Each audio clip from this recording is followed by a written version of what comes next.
तो दोस्तों इस वीडियो में मैं आपके लिए लेके आ गया हूँ sample paper number 2 for IT 402 term 1 exam. चलिए शुरू करते हैं। सैम्पल पेपर 1 और 3 का लिंक मैं आपको डिस्क्रिप्शन में दे दूंगा। Let's start sample paper 2। सबसे पहले आपके पास आने वाले हैं एम्प्लॉयबिलिटी स्किल्स के 6 क्वेश्चन, जिनमें से आपको 5 करने हैं जो कि बहुत ही ज्यादा इजी होते हैं, लेकिन मैं आपके लिए इजी क्वेश्चंस नहीं लेके आया हूं ताकि आपको हार्ड क्वेश्चंस की प्रैक्टिस हो जाए।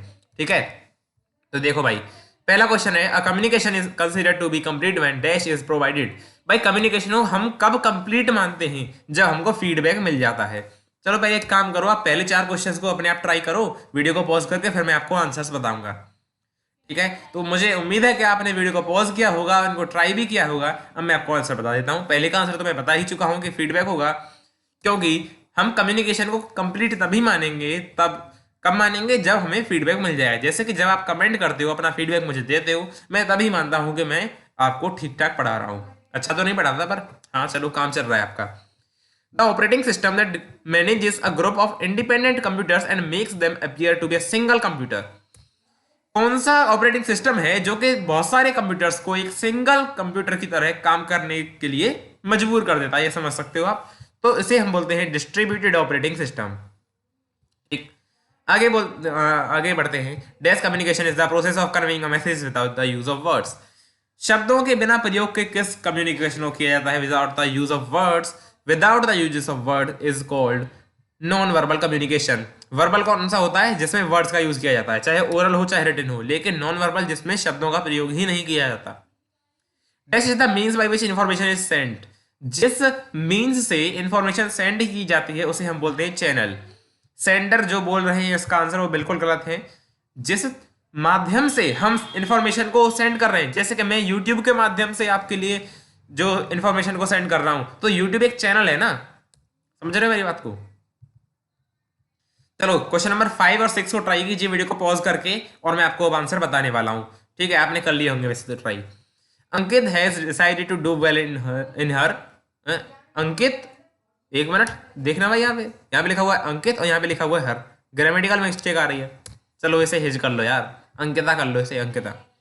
Ankita has decided to do well in her mathematics test as she has overcome the fear of subject. भाई देखो, मैथमेटिक्स का उसे फियर है, डर लगा रहता है, लेकिन उसने डिसाइड किया है कि नहीं, मैं फियर को ओवरकम करूंगी। She has overcome the fear. उसने फियर को ओवरकम कर लिया है, और वो जो है उसमें कॉन्फिडेंस आ चुका है कि जो है मैं अब अच्छा स्कोर करूंगी मैथ्स में। आंसर हो जाएगा सेल्फ मोटिवेशन। उसके अंदर सेल्फ मोटिवेशन आया है। समझ रहे हो मेरी बात को? आगे बढ़ते हैं। A dash is an image that is available on your desktop to access the application. Desktop पे जो एक छोटे छोटे इमेजेस होते हैं एप्लीकेशंस के लिए, उसको हम क्या बोलते हैं? आइकन्स बोलते हैं। उन्हें क्या बोलते हैं? आइकन्स। ठीक है, तो ये था हमारा। और आप चाहे तो इसका स्क्रीनशॉट ले लें, नहीं तो रहने, चलो स्क्रीनशॉट का क्या करोगे, कल तो एग्जाम है आपका। Answer any 15 questions from the 20 questions. अब आपके सामने 20 क्वेश्चंस और आने वाले हैं, जिनमें से आपको 15 करने हैं। फिर आपके पास 7 क्वेश्चंस आएंगे, जिनमें से आपको 5 करने हैं। ये पैटर्न है, आपको पता होगा। 7 नंबर क्वेश्चन है आपका। अब तक मैंने आपको 6 क्वेश्चंस करा दिए, 7वां क्वेश्चन है। Dash and dash refers to selecting an image from the particular location, moving it by holding the left mouse button and placing it in the document where it is required। देखो यहाँ पे इस question का मतलब समझो। मैं image की location पे गया, मैंने अपना फाइल फोल्डर जो भी है वो खोला, फिर उसके जो इमेज है उसको मैंने सेलेक्ट किया, सेलेक्टिंग द इमेज। ठीक है, सेलेक्ट कर लिया, उसके बाद पर्टिकुलर लोकेशन से सेलेक्ट किया, moving it by holding the left mouse button. Mouse का लेफ्ट बटन जो है मैंने उस पर प्रेस किया और वो दबा के रखा, मैंने होल्ड करके रखा, और उसको मैं उठा के ले जा रहा हूं और अपने डॉक्यूमेंट में, placing it in the document. Document में मैंने उसे प्लेस किया, रख दिया और ड्रॉप कर दिया, छोड़ दिया। इसे हम क्या बोलते हैं? इसे हम बोलते हैं ड्रैग एंड ड्रॉप मेथड। ठीक है, हमने उसे क्लिक किया, सेलेक्ट किया, ड्रैग करके उसे डॉक्यूमेंट में जाके ड्रॉप कर दिया, छोड़ दिया। तो इसे हम बोलते हैं ड्रैग एंड ड्रॉप। आंसर हो जाएगा ड्रैग ड्रॉप। ठीक है, ये एक मेथड होता है of inserting an image. Image को इंसर्ट करने का ये एक मेथड होता है ओपन ऑफिस राइटर के अंदर। आप किसी के भी अंदर कर सकते हो, ओपन ऑफिस राइटर हो चाहे कुछ भी हो। If the inserted image does not fit properly in the document. अब मान लो जो आपने इमेज इंसर्ट किया है डॉक्यूमेंट में, वो फिट नहीं हो रहा है प्रॉपर्ली, तो आप क्या यूज करोगे? क्रॉप करोगे उसे। क्रॉप करोगे तो इमेज का कुछ पार्ट उड़ जाएगा। रोटेट करोगे तो घूम जाएगा, साइज थोड़ी कम हो जाएगा उसका। डिलीट करोगे तो इमेज ही गायब हो जाएगा। लेकिन जब रिसाइज करोगे तो उसका साइज चेंज हो जाएगा, छोटा बड़ा आप उसे आराम से कर सकते हो। आंसर हो जाएगा रिसाइज। रिसाइज कैसे करते हैं? ग्रीन कलर की रिसाइजिंग हैंडल्स होती हैं, हम उनसे रिसाइज करते हैं इमेजेस को। जैसे ही आप किसी भी इमेज को सेलेक्ट करते हो उसमें 8 ग्रीन रिसाइजिंग हैंडल्स आपको दिखाई देती है कॉर्नर्स पे और मिडल में। ठीक है, यहाँ पे जो है 8 ग्रीन रिसाइजिंग हैंडल्स होती हैं, जिनसे आप इमेज को उठा उठा के खींच खींच के रिसाइज कर सकते हो। 9 नंबर क्वेश्चन है, एमसीक्यू ही समझ लो, इसे ट्रू फॉल्स है। मैं आपके लिए इसे जानबूझ कर लेके आया हूं ताकि आपको ये याद आ जाए। वैसे मैं पढ़ा चुका हूं, वन शॉट वीडियोस जरूर देखिएगा, वन शॉट वीडियोस जरूर देखिएगा, डिस्क्रिप्शन में लिंक है। Writer provides a tool for rotating a picture, बिल्कुल फॉल्स है इसका आंसर। क्यों? राइटर में रोटेट करने का कोई टूल ही नहीं होता।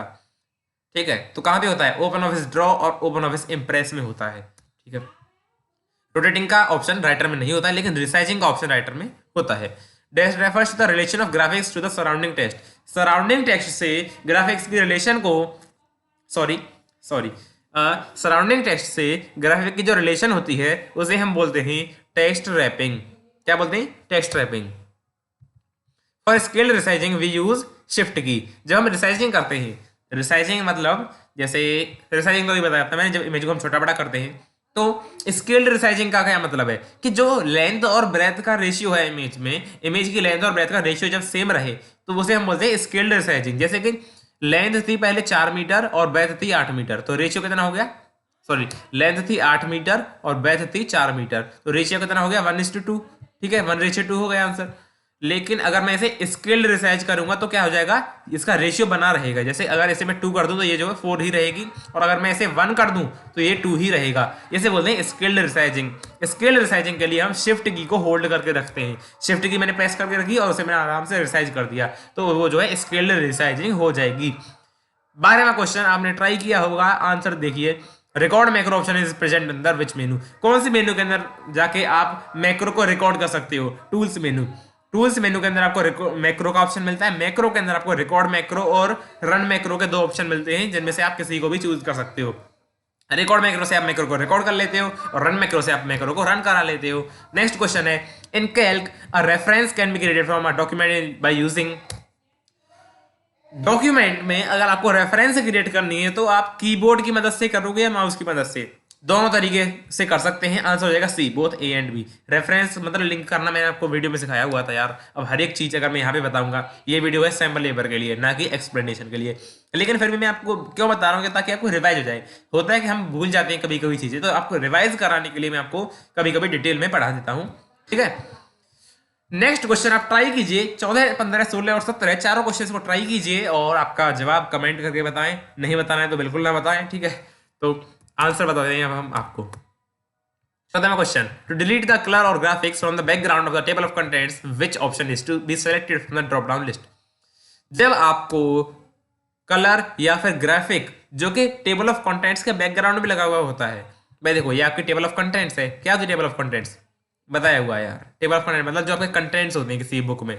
तो जब आपने राइटर में टेबल ऑफ कंटेंट्स बनाई है, उसके बैकग्राउंड में आपका कोई भी कलर है या फिर कोई भी इमेज है, कोई भी ग्राफिक है, कोई भी ड्राइंग ऑब्जेक्ट है, कुछ भी है उसके बैकग्राउंड में, अब आप उसे गायब करना चाहते हो। जो पहले बैकग्राउंड का बाई डिफॉल्ट जो बैकग्राउंड होता है, नो बैकग्राउंड जो उसमें होता है, उसे आप अप्लाई करना चाहते हो, तो उसके लिए आप ड्रॉप डाउन लिस्ट से नो फिल वाला ऑप्शन सेलेक्ट करोगे। ठीक है, वो ड्रॉप डाउन लिस्ट कहाँ पे मिलेगी?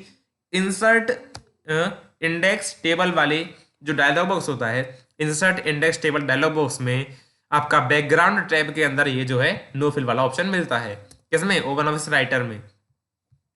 Cell is the intersection of row and column. सीधी सी बात है, रो और कॉलम का जो इंटरसेक्शन होता है उसे हम सेल बोलते हैं। ये होते हैं आपके कॉलम्स और ये होती हैं आपकी रोज, इनका इंटरसेक्शन ये हो गया आपका सेल। ठीक है, आगे बढ़ते हैं। In the goal seek dialog box the formula cell contains the dash of the cell, that is a formula.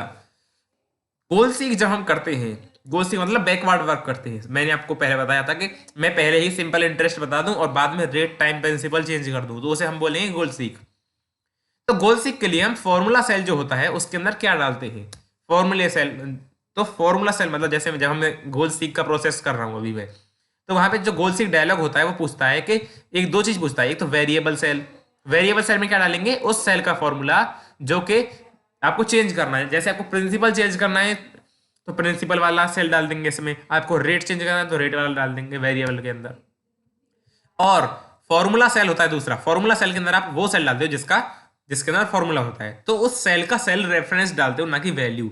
Goal seek के अंदर किसी भी ऑप्शन के अंदर आप कभी वैल्यू नहीं डालते हो, आप केवल उसका रेफरेंस डालते हो, जैसे कि A2 B2 C2 A1 B1 C1 जो भी उसकी रेफरेंस है, आंसर हो जाएगा सेल रेफरेंस।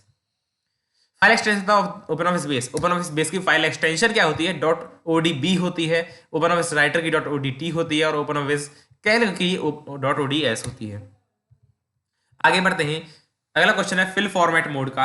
आप क्वेश्चन नंबर 18 और 19 को अपने आप ट्राई कीजिए और फिर मैं आपको आंसर बताऊंगा। चलिए, आपने कर लिया होगा। To dash the fill format mode, click on the fill format mode icon और प्रेस द डैश की। आपको अगर फिल फॉर्मेट मोड से भाई या तो क्विट आएगा या फिर अप्लाई आएगा, तो अप्लाई करने के लिए तो सिंपल उस पर क्लिक करना होता है। तो भाई ये दोनों तो खत्म हो गए, एंटर और कंट्रोल का कोई मतलब ही नहीं है। अप्लाई करने के लिए सिर्फ हमें फिल फॉर्मेट मोड आइकन पे क्लिक करना होता है, स्टाइल को सेलेक्ट करके। स्टाइल को सेलेक्ट करो, फिल फॉर्मेट मोड पे क्लिक कर दो। फिल फॉर्मेट मोड क्या होता है? जब हमें स्टाइल को जगह जगह डिफरेंट एरियाज पे अप्लाई करना होता है, तो हम फिल फॉर्मेट मोड का यूज करते हैं। ठीक है, तो जब हमें फिल फॉर्मेट मोड को अप्लाई करना होता है तो हमें केवल उस पर क्लिक करना होता है, ना कि एंटर और कंट्रोल दबाना। तो ये सी वाला गलत हो गया और डी वाला गलत हो गया। अब हम बढ़ते हैं ए और बी की तरफ। जब हमें फिल फॉर्मेट मोड क्विट करना है, देखो पहला वाला तो क्विट हो गया, तो हमें फिल फॉर्मेट मोड क्विट करना है। तो फिल फॉर्मेट मोड को क्विट करने के लिए हम एस्केप यानी कि ESC जो की होती है उसका यूज करते हैं, ना कि शिफ्ट का। तो आंसर हो जाएगा A. To quit the fill format mode, click on the fill format mode icon और प्रेस द एस्केप की।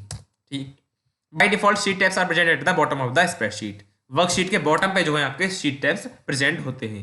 आगे बढ़ते हैं, नेक्स्ट क्वेश्चन आप देखिए। Dash are very flexible allowing automation of both complex and simple task. एक एक question आपका नोट्स में से है जो मैंने आपको पढ़ाया था वन शॉट के अंदर और डिफरेंट लेक्चर्स के अंदर। वन शॉट भी अगर आपने देखी होगी तो आप इसको तुरंत कर दोगे। आंसर होगा मैक्रोज, क्योंकि मैक्रोज की लैंग्वेज बहुत ही फ्लेक्सिबल होती है और जिससे हम सिंपल और कॉम्प्लेक्स टास्क को ऑटोमेटिकली कर सकते हैं, उसका ऑटोमेशन कर सकते हैं। ठीक है, spreadsheet software can find changes by comparing worksheet. देखो, स्प्रेडशीट सॉफ्टवेयर चेंजेस को फाइंड कर सकता है। चेंज क्या होता है? जब हम किसी के साथ वर्कशीट को शेयर करते हैं तो वो कुछ ना कुछ उसमें चेंजेस करता है, बदलाव करता है। उन चेंजेस को हम कैसे फाइंड करेंगे? ऐड करके नहीं, चेंज करके नहीं, कंपेयर करके फाइंड करेंगे। वही चेंजेस को कुछ ना कुछ बदलाव हुए हैं दो स्प्रेडशीट में, तो उनको हम कंपेयर करके फाइंड कर सकते हैं ना।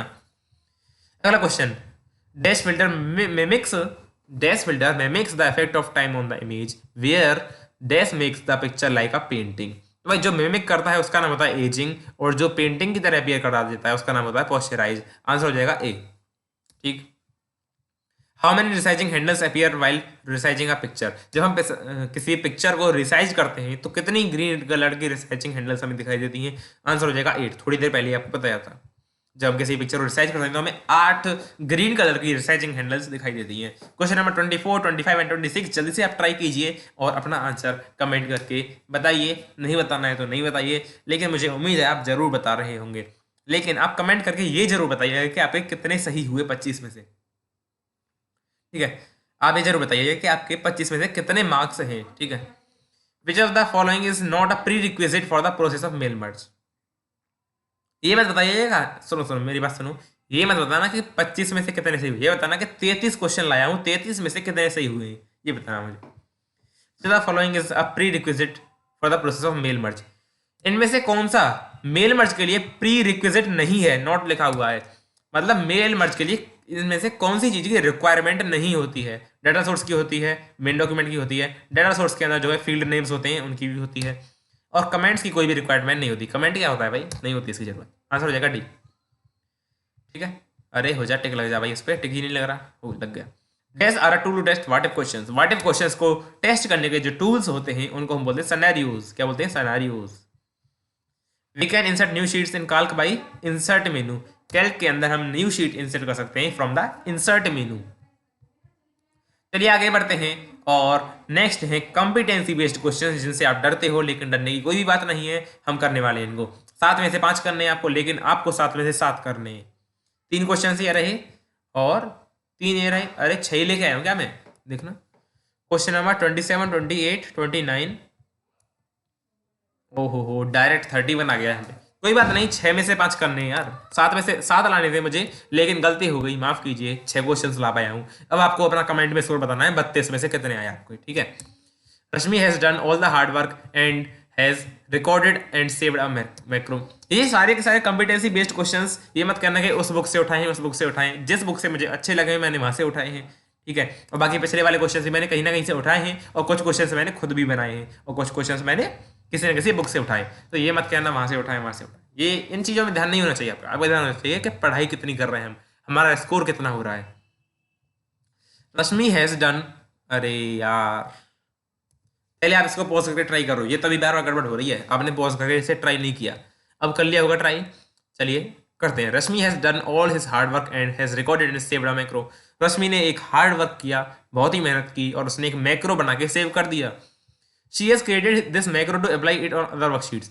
उसने ये मैक्रो किस लिए बनाया है भाई, बाद में अप्लाई करना होगा कहीं ना कहीं दूसरी वर्कशीट के अंदर, तभी तो बनाया होगा मैक्रो, ठीक है। Where the same set of formatting is applied, जहां पे सेम फॉर्मेटिंग अप्लाई होती है वहां पे मैक्रो हम अप्लाई करते हैं, ठीक है। Although she knows how to create a macro, लेकिन उसे तो पता है कि मैक्रो कैसे क्रिएट करते हैं। She is not sure of the command to be used to run the macro, लेकिन उसे ये नहीं पता कि मैक्रो को रन कैसे कराते हैं। उसने मैक्रो तो बना लिया, लेकिन उसे ये नहीं पता कि मैक्रो को मैं यूज कैसे करूं, रन कैसे करूं मैक्रो को। Out of the following which is the correct sequence of command to run a macro. आप बताइए कैसे रन करेगी वो, बताइए आप कैसे रन करेगी, बताओ। टूल्स मेनू के अंदर पहली बात तो मैक्रो का ऑप्शन मिलता है, तो पहले ही सही हो गया ठीक है। डाटा के अंदर नहीं, फाइल के अंदर नहीं, फॉर्मेट के अंदर नहीं, टूल्स मेनू के अंदर हमें मैक्रो का ऑप्शन मिलता है, उसके अंदर हम रन मैक्रो पे क्लिक कर देंगे और ये जो है मैक्रो हमारा रन हो जाएगा, ठीक है। रन मैक्रो के अंदर फिर हमें मैक्रो सेलेक्ट भी करना होता है, वो चीजें अलग हैं, हमें बेसिक्स पता होना चाहिए, ठीक है। Question number 28, Swati is a teacher in a public school. Swati एक टीचर है पब्लिक स्कूल के अंदर। She has entered marks of all the students of her class and applied formulas to calculate their total percentage। उसने क्या किया, teacher है, ma'am है, Swati ma'am ने क्या किया कि सारे के सारे स्टूडेंट्स के मार्क्स एंटर किए और उसमें कुछ ना कुछ फॉर्मूले लगाए परसेंटेज फाइंड करने के लिए। फॉर्मूले लगाते हैं, ठीक है, परसेंटेज फाइंड कर ली, ठीक है। She has to find the top 10 performing students on the class. अब वो मैम जो है वो छांटना चाहती हैं टॉपर्स को, वो देखना चाहती है कि टॉप 10 परफॉर्मिंग स्टूडेंट्स कौन कौन से हैं। तो उसके लिए वे किस ऑप्शन का यूज करेंगी, वो यूज करेंगी सॉर्टिंग ऑप्शंस का। सॉर्टिंग ऑप्शन से क्या होता है कि डाटा को हम असेंडिंग या फिर डिसेंडिंग ऑर्डर में अरेंज कर सकते हैं। तो वो डाटा को टॉप से बॉटम जो है नंबर्स मार्क्स के बेसिस पे डिसेंडिंग ऑर्डर में वो अरेंज कर देंगी और आपका जो है टॉपर्स आपके आ जाएंगे। 29 नंबर को आप जल्दी से ट्राई कीजिए और अब आंसर सुनिए मेरा। Lata has made a project on waste management. Waste management के ऊपर लता ने एक प्रोजेक्ट बनाया है। She has to submit a soft copy of all her research the work done. उसको जो जितनी भी उसने रिसर्च वगैरह जो भी उसने की है उसकी उसे सॉफ्ट कॉपी सबमिट करनी है। सॉफ्ट कॉपी मतलब उसे पीडीएफ वगैरह जो भी फाइल बना के उसे भेजनी है अपने टीचर को या फिर किसी को भी। She has created a document using writer. उसने ओपन ऑफिस राइटर की मदद से एक डॉक्यूमेंट क्रिएट किया है which includes text and images, जिसके अंदर टेक्स्ट है और इमेज है, टेक्स्ट है और इमेजेस भी है। Only there is one image which is she has to remove a part of it from the right.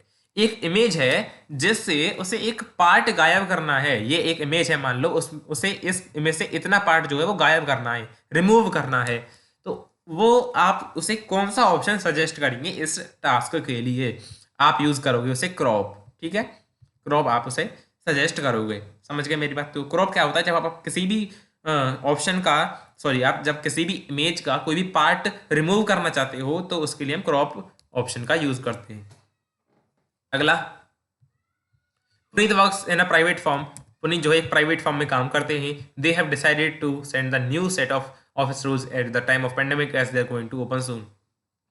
अभी अभी मान लीजिए कोरोना खत्म हुआ है और उन्होंने क्या कहा है कि भाई मेरी बात सुनिए सभी लोग कि ये जो है भैया देखिए यहाँ पे क्या है कि हमें कंपनी फिर से ओपन करनी है, अपनी जो हमारा फॉर्म है वो फिर से ओपन करना है। तो सभी वर्कर्स आ जाइए, काम पे लग जाइए। कोरोना खत्म हो चुका है, खत्म तो नहीं हुआ, मतलब लॉकडाउन खुल चुका है, हमें फिर से काम करना है। ये सब बातें उन्हें जो है बतानी है अपने किसको, लोगों को। They want to send a personalised letter to all employees. सभी लेटर को, सभी एम्प्लॉयज को, सभी वर्कर्स को, जितने भी वहां पे काम करते हैं सभी को उन्हें एक लेटर भेजना है। एक लेटर नहीं भेजना, अलग अलग लेटर्स भेजने जिनपे उनके पर्सनलाइज्ड हो, यानी कि सब पे अलग अलग नाम लिख रहा हो। He is using mail merge feature, ठीक है, वो मेल मर्ज फीचर का यूज कर रहे हैं इसके लिए। He has put the placeholder for individual addresses. हर एक एड्रेस के लिए, मतलब एड्रेस के लिए उसने एक प्लेस होल्डर रख दिया है। प्लेस होल्डर कैसे रखते हैं मैंने आपको वन शॉट वीडियो में प्रैक्टिकल करके दिखाया था। कि जैसे कोई भी फील्ड है, जैसे नेम वाला फील्ड है, उसे हम ड्रैग करके वहां पे ड्रॉप कर देते हैं, तो प्लेस होल्डर वहां पे रख दिया।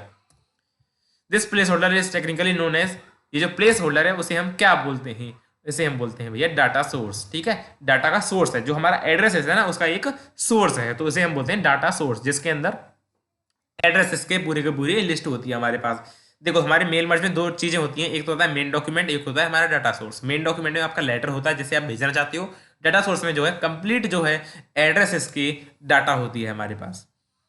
क्वेश्चन नंबर 32 आपने ट्राई किया होगा, वीडियो पॉज करके, नहीं किया तो कर लीजिए। अब मैं इसका आंसर बताता हूँ आपको। There are 3 users working on a shared spreadsheet and the changes made by them happen to affect the same size. 3 user हैं जो कि एक स्प्रेडशीट पे काम कर रहे हैं और सेम स्प्रेडशीट पे काम कर रहे हैं और सेम सेल्स पे कुछ ना कुछ बदलाव करने लग रहे हैं। कोई कुछ कर रहा है एक ही सेल के अंदर, उसी सेल में कोई दूसरा भी कुछ कर रहा है, तीसरा भी उसी सेल में कुछ और बदलाव कर रहा है। It means the changes made by all of them are conflicting. इसका मतलब है कि उनके चेंजेस कन्फ्लिक्ट कर रहे हैं, मतलब मतभेद हो रहा है उनमें, मतलब लड़ाई नहीं हो रही, मतलब चेंजेस जो भी आप वो बदलाव कर रहे हैं ना वो अलग अलग है। जब चेंज कन्फ्लिक्ट कर रहे हैं तो आप किस डायलॉग बॉक्स का यूज करोगे इन कन्फ्लिक्ट्स को सॉल्व करने के लिए? रिजॉल्व कन्फ्लिक्ट्स का हम यूज करेंगे। जो हमारे कन्फ्लिक्ट्स हो रहे हैं, जो भी मतभेद वहां पे चल रहा है, उस सबको रिजॉल्व करने के लिए हम यूज करते हैं रिजॉल्व कन्फ्लिक्ट डायलॉग बॉक्स। वहां से हम जो है सभी को चेक करके एक एक करके वहां से ठीक कर सकते हैं। नेक्स्ट क्वेश्चन है, आखिरी क्वेश्चन है, आप इसे ट्राई कीजिए और फिर वीडियो को हम समाप्त कर देंगे। ट्राई किया होगा आपने और चलिए देखते हैं। गीता को कुछ इमेजेस अपने डॉक्यूमेंट में इंसर्ट करने हैं, ऐड करने हैं। ठीक है, she has downloaded few images for the from the internet. उसने अपने प्रोजेक्ट के लिए इंटरनेट से कुछ ना कुछ इमेजेस डाउनलोड भी कर लिए हैं। Very good. She has even added these images in a document. उसने वो इमेज जो है अपने डॉक्यूमेंट में ऐड भी कर लिए हैं। Very good. But she has found that the direction of one of the images just opposite what she needed. ओहो गड़बड़ हो गई। वो क्या हुआ, जैसे ही उसने इमेज को इंसर्ट किया लेकिन कुछ गड़बड़ हो गई कि जो इमेज वो चाहती थी ना, इमेज तो वही है लेकिन वो उल्टा आ गया, डायरेक्शन अपोजिट आ गई। Which of the following option she can use to change the direction? Direction को चेंज करने के लिए वो किस ऑप्शन का यूज करेगी? वो यूज करेगी फ्लिप वर्टिकली नाम के ऑप्शन का, जो कि हमारे ओपन ऑप्शन राइटर में अवेलेबल होता है। Option number is correct. और ये वीडियो होती है यहीं पे समाप्त। बहुत बहुत धन्यवाद आपका हमारे साथ आने के लिए। ये था हमारा सैम्पल पेपर 2। कमेंट करके जरूर बताइए 32 में से, 33 नहीं थे, 32 में से आपको कितने सही निकले, क्योंकि एग्जाम तो 25 मार्क्स का है लेकिन चॉइसेस आपके पास बहुत सारी हैं। जो चॉइस लगा लगो कि आपके 25 मार्क्स ही बचेंगे, लेकिन आप हमें जरूर बताइए कि आप 32 में से आपने कितने सही किए। और सैम्पल पेपर 1 वाली वीडियो आप जरूर देख लीजिएगा, और ये है आपका सैम्पल पेपर 2। सैम्पल पेपर 3 वाली वीडियो का भी मैं लिंक आपको डिस्क्रिप्शन में दे दूंगा। ठीक है।